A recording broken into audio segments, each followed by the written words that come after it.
ሰላም። በቃ ጠዋት ስንነሳ ለምንድነው ሰውነታችን እንደዚህ የሚደክመው? ቀኑን ሙሉ ፍዝዝ ብለን ማሰብ ሁሉ እስከሚያቅተን ድረስ ማለት ነው። ዛሬ ግን የህይወትን ጥራት ቶታሊ ሊቀየር የሚችል አንድ ቀላል ሚስጥር እናያለን። ያው ዝም ብሎ መረጃ አይደለም፣ የተሻለ ህይወት ለመጀመር ቁልፍ ነው። እሺ፣ እስኪ አብረን እንያ። ይሄ ስሜት ሁላችንም እናውቀዋለን አይደል? በቃ ምንም ነገር ላይ ፎከስ ማድረግ አለመቻል፣ ጭንቅላት ውስጥ የሆነ ጭጋግ እንዳለ አይነት ስሜት፣ ወይም በቃ ምንም አይነት ጉልባት የሌለ አይነት ስሜት። ያው ብዙ ሰው ኖርማል ነው ብሎ ሊያስብ ይችላል፣ ግን በፍጹም እንደዛ መሆን የለበት። እና ምን መሰላችሁ፣ መፍትሄው ከምንገምተው በላይ እጅግ በጣም ቀላል ሊሆን ይችላል። ያው ሁላችንም 8 ሰዓት መተኛት አለብን የሚለውን ነገር ሰምተናል እና ትክክልም ነው። ግን ከዚህ በላይ የሆነ አንድ በጣም ወሳኝ ነገር አለ። ዋናው ቁም ነገር ስንት ሰዓት ተኛን ሳይሆን መቼ ተኛን የሚለው ላይ ነው ያለው። አያችሁ፣ የእንቅልፍ ታይሚንግ ልክ እንደ እንቅልፉ ርዝማኔ በጣም ወሳኝ ነው። እና ወሳኙ ነጥብ ይውላችሁ፣ በቃ አስተሳሰባችንን ከእንቅልፍ ብዛት ወደ እንቅልፍ ጊዜ መቀየር አለብን። ሰውነታችን የራሱ የሆነ የተፈጥሮ ስርዓት አለው እና ይህን ስርዓት ስናከብርለት ውጤቱ በጣም አስደናቂ ነው። እሺ፣ ታዲያ ያ ትክክለኛው ያ ማጂካል ሰዓት ስንት ሰዓት ነው? እሺ፣ አሁን ወደ ዋናው ሚስጥር መጥተናል። ይቺ ሰዓት ሰውነታችን ራሱን የሚያድስበት በቃ ኃይል የሚሞላበት ወርቃማ ጊዜ ናት። እስኪ እንየው። አዎ፣ ማጂካል ቁጥሩ ይህ ነው። ከምሽቱ 4 ሰዓት። ጥናቶች እንደሚያሳዩት ከምሽቱ 4 ሰዓት በፊት መተኛት ለጤናችን በጣም ትልቅ ለውጥ ነው የሚያመጣው። ለምን እንደሆነ ለማወቅ ጓጉታችኋል አይደል?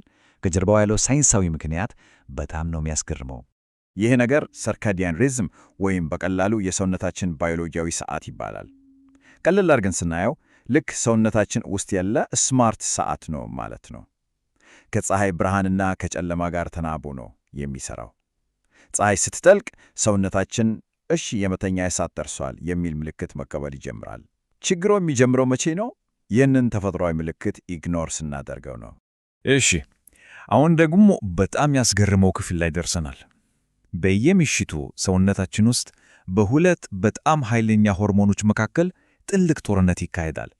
አንዱ ካሸነፈ እንቅልፋችን በጣም ያምራል። ሌላኛው ካሸነፈ ግን ሌሊታችንን ሙሉ በሙሉ ያቋውሰዋል።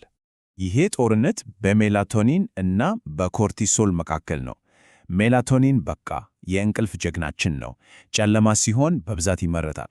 እናም ጥልቅ እንቅልፍ ውስጥ ሰምጠን እንድናደር ይረዳናል። በሌላ በኩል ደግሞ ኮርቲሶል አለ። ይህኛው የጭንቀት ሆርሞን ነው። በተፈጥሮ መመረት ያለበት ጠዋት ነው እኛን ለማንቃት። ግን እኛ ሳንተኛ ስናመሽ ሰውነታችን የሆነ ድንገተኛ አደጋ እንዳለ ነው የሚቆጥረው እና ምን ያደርጋል? ኮርቲሶልን ያመነጫል።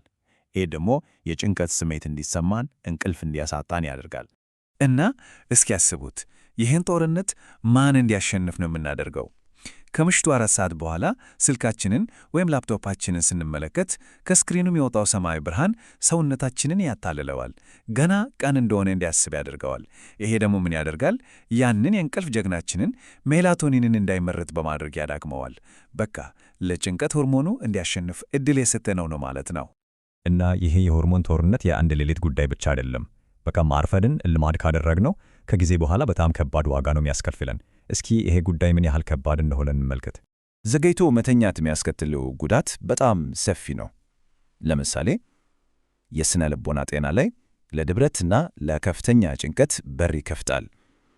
የቆዳ ጤና ላይስ የቆዳ መጨማደድ እና ያለ ዕድሜ ማርጀት። ያው ይህን ብዙዎቻችን እናውቀዋለን። ከዛም አልፎ ደግሞ ሰውነታችን ኢንሱሊንን በአግባቡ እንዳይጠቀም በማድረግ ለስኳር በሽታ ተጋላጭነትን ይጨምራል። በጣም የሚገርመው ደግሞ የሆርሞን መዛባት በመፍጠር የመራባት አቅም ላይ ሁሉ ተጽዕኖ ሊያመጣ ይችላል። ስለዚህ በቃ ዋና ዋናዎቹን ለማስታወስ ያክል ጉዳቶቹ ግልጽ ናቸው። የአእምሮ ጤና መታወቅ አለ፣ የቆዳ ያለ ዕድሜ ማርጀት አለ፣ ለስኳር በሽታ ተጋላጭነት እና እንዲያውም ሰውነታችን መርዛማ ነገሮችን የሚያጸዳበት የጉበት ሥራ መስተጓጎል። ይህ ሁሉ የሚሆነው ያችን ወሳኝ የእንቅልፍ ሰዓት ስንዘላት ነው። እሺ፣ ችግሩን እና የሚያስከትለውን ጉዳት በደንብ አይተናል። አሁን ደግሞ ወደ መፍትሄው እንምጣ አይደል? መልካሙ ዜና፣ ይህን ልማድ መቀየር ይቻላል። በጣም ቀላልና ተግባራዊ በሆኑ መንገዶች የተሻለ እንቅልፍ ማግኘት እንችላለን። እሺ፣ እስኪ እነዚህን 4 ቀላል ቀመሮች አብረን እናያቸው። ቁጥር 1 ቋሚ ሰዓት። በቃ ቅዳሜና እሁዱን ጨምሮ በየቀኑ በተመሳሳይ ሰዓት ለመተኛትና ለመናቃት መሞከር። ይሄ የሰውነታችንን ሰዓት ያስተካክላለሁ። ቁጥር 2 ዲጂታል እረፍት። ከመኝታ 1 ሰዓት በፊት ስልክ፣ ቲቪ፣ ላፕቶፕ በቃ ስክሪኖችን ማጥፋት። 3ኛ ከመኝታ 3 ሰዓት በፊት ከባድ ምግብ አለመመገብ እና 4ኛ መኝታ ክፍልን ምቹ ማድረግ ማለትም ጨለማ፣ ቀዝቀዝ ያለ እና ጸጥታ የሰፈነበት እንዲሆን ማረጋገጥ ነው። ስለዚህ ከዚህ ሁሉ ነገር የምንወስደው ዋናው መልእክት ይሄ ነው። ቀድሞ መተኛት ማለት የቅንጦት ወይም ምርጫ ጉዳይ አይደለም። ልክ እንደምንበላው ምግብ እና እንደምንጠጣው ውሃ ለጤናማ ሕይወት በጣም አስፈላጊ መሠረት ነው። ሰውነታችን ራሱን እንዲጠግን፣ አእምሯችን እንዲታደስ ዕድል እየሰጠን ነው። ጥያቄው አሁን ወደ እያንዳንዳችን ነው የሚመጣው። በጠዋት በኃይል እና በንቃት መነሳት፣ ቀኑን ሙሉ ፎከስ ማድረግ መቻል፣ የተሻለ ጤና እና መልክ እንዲኖረን እንፈልጋለን? መልሱ በጣም ቀላል ነው። የሚጀምረውም ያችን የ4 ሰዓት ምስጢር በማክበር ነው። ታዲያ ይህንን ቀላል ለውጥ በማድረግ የሕይወትን ጥራት ለማሻሻል ዝግጁ ነን?